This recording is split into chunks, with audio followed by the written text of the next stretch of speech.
Minister Batete, Umudioka, Ezio, Omonachi, Obanatarana, Jew, eba ni ipu mili, eba adria 20 years ago. Akwele, Ojuzue, Ona Sopota, not affect these 3 towns, these 3 villages, Ire, Abo, Nezi Ogidi. Okay, allo le aware, mirror the drainage of my solution, and we must find a solution. Before I became governor, now my manifesto, I identified the environment as our #1 existential threat. Flooding and gully erosion.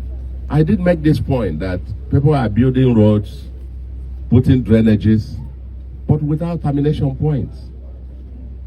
And so water must find somewhere to go.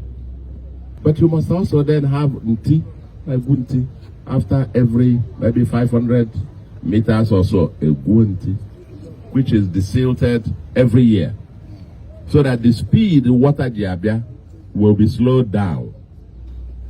These are things community can do. And the thing I can say to you, Bona, I am here now. It's a very expensive project. Second Niger Bridge, and we be covered near receive here, or receive by Obanyazani de Miliobosi. So, our larger millionaire to be, we've resolved in Kowalaji about 80 to 90%. Then we've taken it to inland door, which we've resolved. From inland door, we are now coming here. From here to inland door, 8.2 kilometers. Then height different, 58 meters, the difference in height between the 2 areas.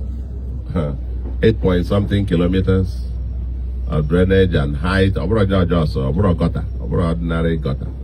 But then the Anambra must recognize that these problems have taken decades to grow, and they will not be solved in one night.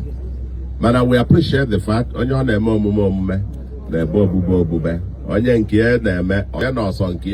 problem. As a community, you must also take it as a state of emergency. Along the road, as a care with our neighbor, because the force of water, I'm going to pay for the more forceful than water. To say my commiserations to my Shaka, my commiserations to you, and through you to all those who have been affected by this. Well, and we are a force of nature, but this is one that we have to intentionally try to address. Government can do something, and we will do something, and we're already doing something. Okay?